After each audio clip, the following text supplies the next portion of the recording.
PhD का जो काम है वो काम बखूबी अंजाम दिया जा रहा है।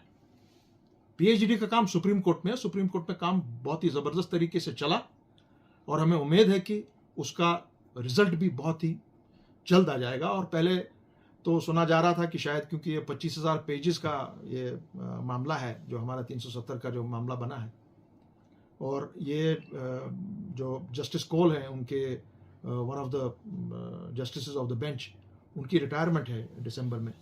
सो उसके पहले पहले इस पर जजमेंट आएगी। मगर अभी कुछ ज़राया से मुझे मालूम हुआ है दिल्ली में कि शायद it could be as early as end of November. So हमारा पीएचडी कहीं नहीं कहीं जाएगा। पीएचडी में नेशनल कॉन्फ्रेंस को, अवामी नेशनल कॉन्फ्रेंस को, पीडीपी को, सीपीएम, सीपीआई, जेकेपीएम और जो भी लाइक माइंडेड इसमें हमारे साथ शाना बशाना खड़े हैं जम्मू से, यहां से, उसका काम ये देखना है, हमारा काम ये देखना है कि इस चीज को मंतकी अंजाम तक पहुंचा दें 370 के मैटर में।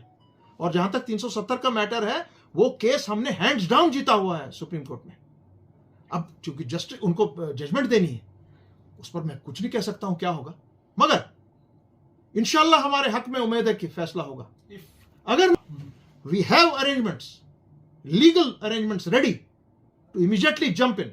ये केस 370 में आपके माध्यम से अपने बीजेपी के भाइयों को बहुत ही अदब से, एहतराम से कहना चाहूंगा, 370 को आप नहीं मार सकते हैं। 370 वो चीज है जो ता कयामत जम्मू कश्मीर के साथ मुंसलिक रहेगी। ये याद रखिए आप मेरी बात। इस पर कोई न हमारी तरफ से कॉम्प्रोमाइज होगा, न इस चीज को हम छोड़ सकते हैं। पीएचडी का बेसिक काम यह है। हाँ, पीएचडी का दूसरा काम यह होगा, जो मैं अवामी नेशनल कॉन्फ्रेंस की तरफ से वैसे एक एग्जीक्यूटिव मेंबर वहां पर, मैं कोशिश करूंगा कि पीएचडी तमाम इलेक्शंस इकट्ठे लड़े, म्युनिसिपैलिटी से लेकर आपके पार्लियामेंट तक, आपकी असेंबली तक।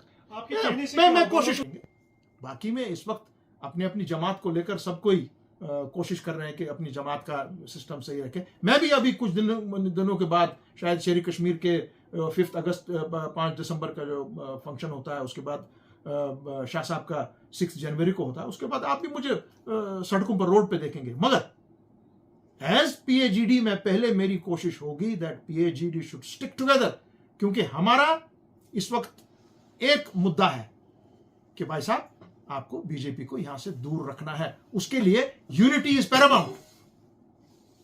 पार्टी पॉलिटिक्स नहीं चलेगी उधर।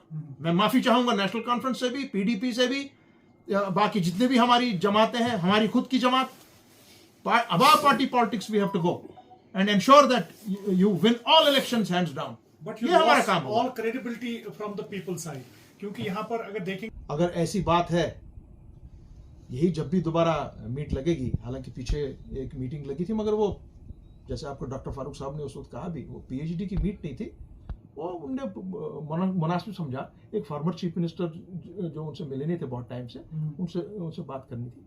पीएचडी का जब भी सेशन अब लगेगा, उसमें मैं भी अपनी तरफ से as a constituent, as an important constituent, मैं अपनी बात सामने रखूंगा। और मेरी बात यही होगी कि आपको अगर जो कुछ हमने बातें की थी कि जिसमें हमको बाज़ाब्ता तौर एक सिंगल प्लेटफॉर्म पर मैदान में उतरना था, हमने अभी तक नहीं किया वो।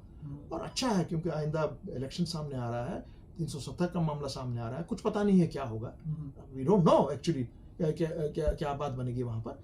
We have to be united for the people of Kashmir, Jammu and Kashmir, for our future generation. Unity is must. जो नहीं मानेगा उस चीज को, वो बहुत बुरा मार खा जाएगा, वो कोई भी हो। सही है, there is a very big what you call governance deficit उसको बोलते हैं।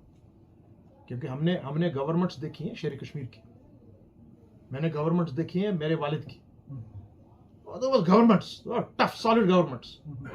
उसके बाद डॉक्टर साहब की भी, उसके बाद बाकी ये जो बाकी सरकारें आई, yes there is no doubt there is governance deficit. और इसीलिए हम उम्मीद रखते हैं कि जिन लोगों को हम सब सामने लाएंगे, they will be man of character. आज का इलेक्शन कोई मामूली इलेक्शन नहीं है। म्युनिसिपैलिटी से लेकर, पार्लियामेंट से लेकर आपके आगे तक का इलेक्शन, ये बहुत ही आपकी फ्यूचर जनरेशन को ये उस पर इफेक्ट करेगा। सो ये छोटे मोटे चीज नहीं है। आप जिन लोगों को भी चुनेंगे वो बहुत ही आला किस्म की कैरेक्टर रखने चाहिए वो लोग, क्योंकि उनका काम बहुत ही क्या कहते हैं इंपॉर्टेंट और संगीन है।